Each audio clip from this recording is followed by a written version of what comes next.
Poet Sophia Falcone. I love her, right? So I have to say you have to use all three words. You don't have to use all three words, but I say you have to use all three words. She's just a joy to know and a joy to get to learn from, and I love reading her books. Her latest book, and no, this is not a book I published. I love promoting everyone, okay? Chronicles of Cosmic Chaos in the Fourth Dimension by poet Sophia Falco. It is just an incredible book. I've only had a chance to kind of flip through it and skim through a couple poems because I just got it yesterday. But it's a lovely book. It's nice and thick. It's full of incredible things. So please, please, please support these poets and their books, if anything. All right, here we go. Sophia Falco's third poetry book, Chronicles of Cosmic Chaos in the Fourth Dimension, has been published by Uncollected Press in early December 2022. In addition, she is the author of Farewell Clay Dove and of her award-winning chapbook, The Immortal Sunflower. Falco is the winner of the Marabali Prize for Poetry, and she graduated magna cum laude along with the highest honors in the literature department from the University of California, Santa Cruz. Her Bachelor of Arts degree is in intensive literature with a creative writing concentration in poetry. Furthermore, she has over 40 individual poems published in various literary journals, magazines, and anthologies, including Out Loud by Red Green Books. Now Sophia is in a highly regarded Master of Fine Arts program for poetry, along with carrying out a teaching fellowship. She is on her way to make her dream career becoming a reality, to be a professor of poetry. Finally, she takes pride in being a dedicated volunteer blogger for the International Bipolar Foundation since April 2020 as a devoted mental health advocate for life. You can find her on Instagram, Poet Sophia Falco 1, the number, not the spell it out. Unmute your mics, give it up for Poet Sophia Falco!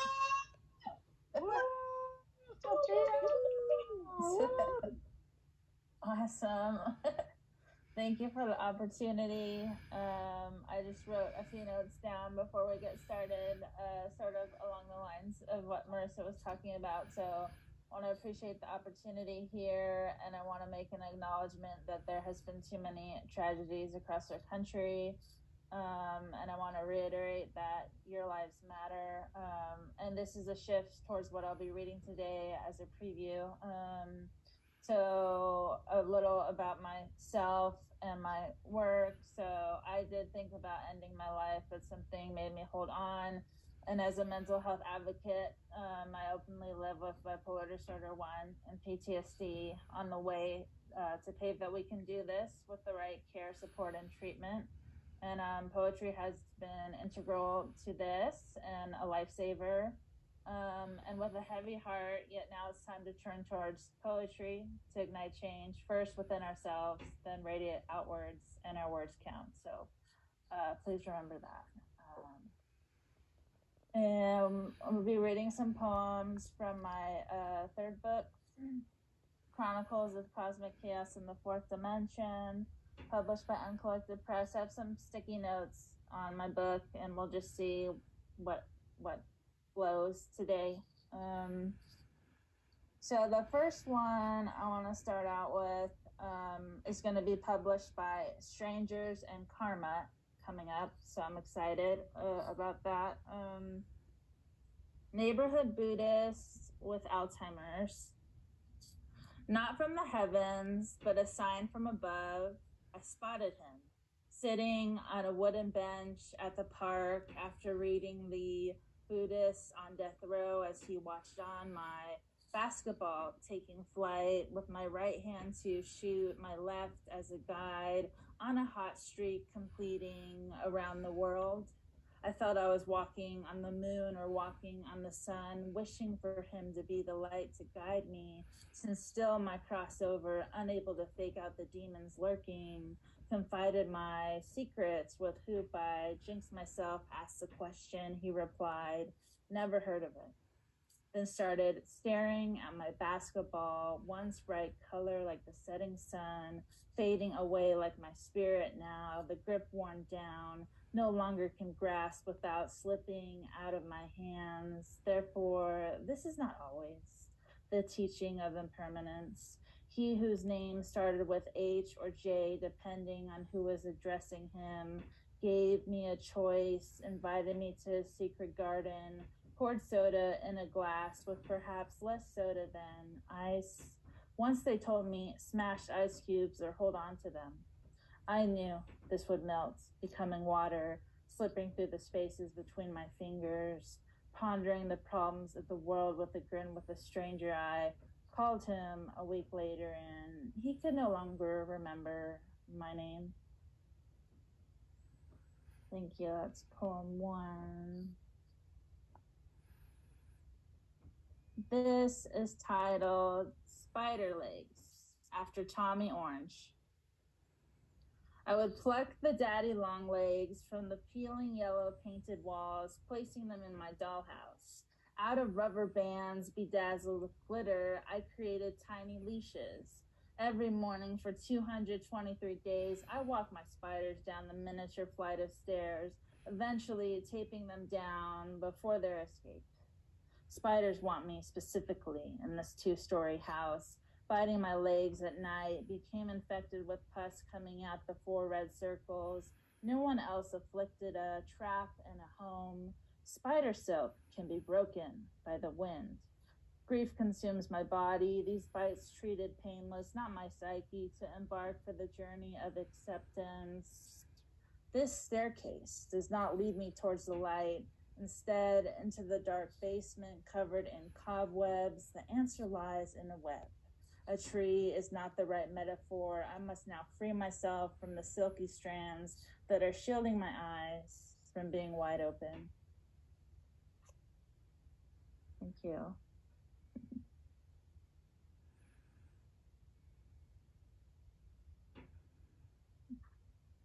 The first time.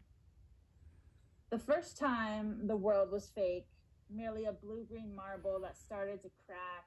The lines ran too deep the same day it rolled off the kitchen table after the argument that this marble is more than just a marble, also a representation of the ocean and the continents, but his back stood as he blocked the doorway, just 2 colors.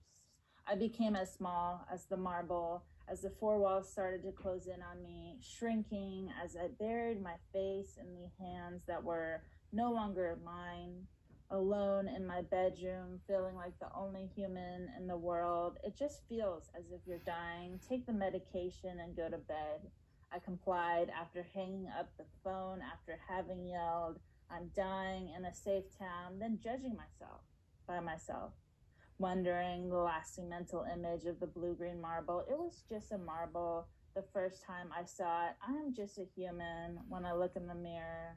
They say there's still the potential for it to be a marble once again, to create a new narrative, once again, to create a mosaic, a new narrative. Yet I know, never the same. The shards, I'm still reaching for the missing glue, unequipped to be the savior of this world, fearing the arrival of the second time. Thank you. Let's see what else in here.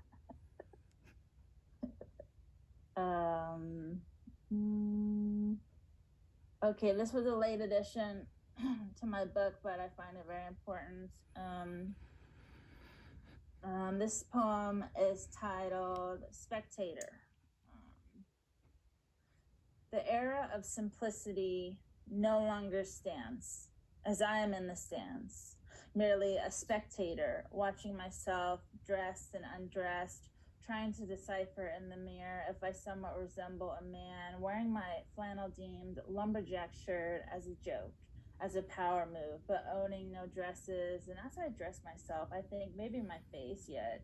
I don't want to admit confusion, but when my gender gets questioned, the dominoes fall, the past falls backwards, not spring forwards, never feminine enough, yet feeling powerless. I would rather have the power a man does, but would never want to be one, while women are so beautiful, their breasts wishing to consensually touch another woman's breast, whereas my chest holds fear, too. My lungs, less air as anxiety rises. I dislike mirror.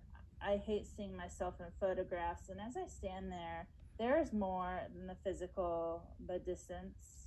upon distance, guarded upon guarded. The shield was too fierce, it cracked under its own weight. This body feels too heavy, while this mind is trying to withstand the test of time or the wall. There's a mirror. Mirrors are man-made, and I didn't make it a point to ponder the binaries, the blurring, the defining, the undefining, when all I want is to embody a woman and be with a woman, saluting and unsaluting. The mirror, check yourself before you wreck yourself, a man would say, versus the lemon test. However, the test lies before my very own eyes. Thank you. A few more.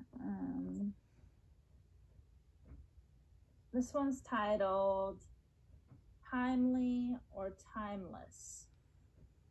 Having written countless poems, knowing the truth that they're actually good or bad poems, despite the smile, there is a difference. And no matter my efforts, I cannot hold my hand throughout the night. Instead, I wish I could hide them from myself. But at the same time, I do have two hands blessed to write these words. While they speak of beautiful angels, no, I see angels without wings that the demons ate and subsequently them wounded. They are free falling like me into an abyss, feeling worthless, still trying to believe in purpose, just wanting to reach okay, not even the sublime this time.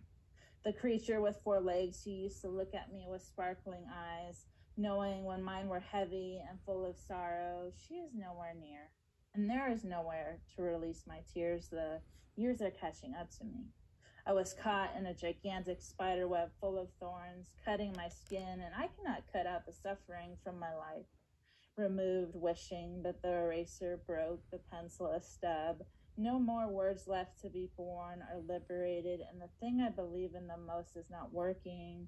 Nothing is working. I close my eyes at night, still see the sun, blinded by the same rhymes, same mantras. This too shall pass. No and no. I refute again, no.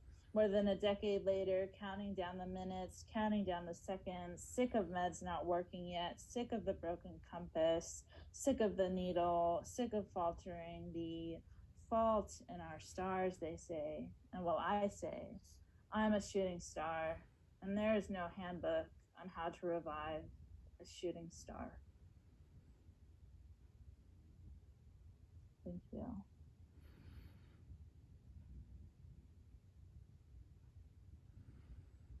This poem's titled Love Poem with Purple Pens and Bleeding Hearts of Ink Dripping, after Stephanie Burt's This is for Maya, poem dedicated to Maya.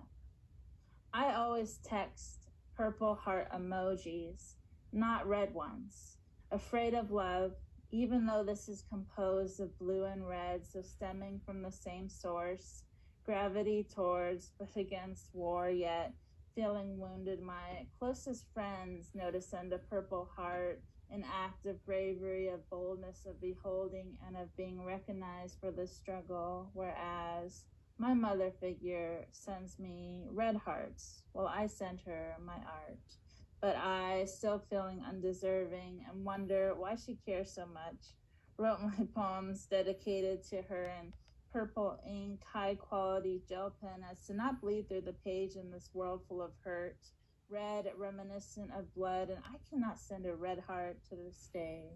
But hopefully soon I will be first able to like myself, then love myself. Then I will feel deserving of a love poem. Thank you. I have a little more time. This one's titled Knowledge for Vincent van Gogh. Knowledge for Vincent van Gogh. Those sunflowers knew his depression even more than he knew the back of his own hands that painted them. He was probably trying to morph hope from his fraught spirit into the tangible form. 11 paintings, they knew.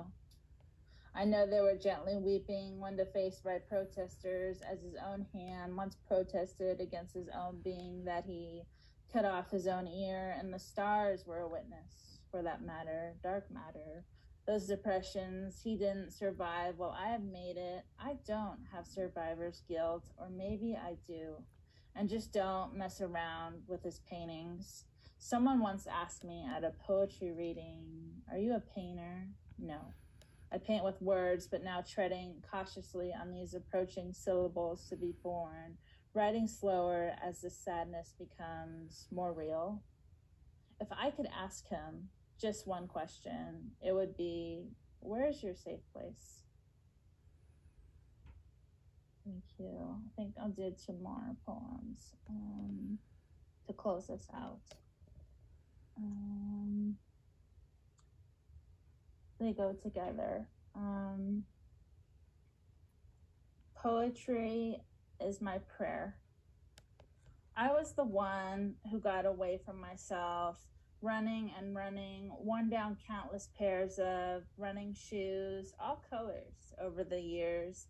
If lined up, this would create a rainbow, running from the rainbow too, even though somewhere over the rainbow rang true in childhood, running myself into the ground, self-hatred deemed the self as weak, laying stomach down, head to the side on the red brick patio with the sun beating down on my back, beads of sweat dripping down. Well, she'd rather want me to wear necklaces of pretty beads, but not the rainbow, no. And that day, all alone, the weight of the world too much to hold up the sky, trying not to die if I wasn't a poet. I dare not want to think of what would have happened to me. Cannot be a self-fulfilling prophecy. My moral duty to live, to survive, not up to being another poet who falls off the face of the planet. Expectations, I don't have the answers or a beacon of light. It's been bleak on and off like the lighthouse flashing lights for over a decade, feeling weak. Weeks keep going by. People deem me inspirational, whereas I'm sometimes scared of these hands that can also work magic. A double-edged sword. My purple pen is no sword. A sword is not a pen. And this leads me back to when. Thank you. And to close this off, the final poem for this evening, birthday blues. Birthday blues, I hear you, wishing to fight for you to see the we in welding. I wish to weld you a shield of any type, tangible or intangible. We need each other, not just a lone individual with that magnificent shining sword. I have fallen for you. I wish to gift you an endless ladder to climb out from this place, headspace, this strife, this life to the top of the world. Yet the world is like a sphere, but still not quite. The universal language you speak of perhaps is the ocean, the water, yet to some, the desert, the sand dunes. To me, universality is seeing past someone's facade into their heart space, their essence, their art, another trip around the sun. And I'm blessed to have met you. Wish I could bedazzle your spirit with glitter, to let your spirit shine, let your spirit breathe deeply. Let the rainbow prevail instead of sorrow, raining down your cheek like sweat dripping like the wax of a dying candle. The light and dark and dark and light, those shadows, birthday blues. I hear you. Nowhere near in your shoes. Yes, we do need that ladder to reach for the stars. Yet your eyes, when they twinkle with that shine for poetry, they are stars to me. Thank you so much for this opportunity. You guys unmute your mics. Give it up for poet Sophia Falco.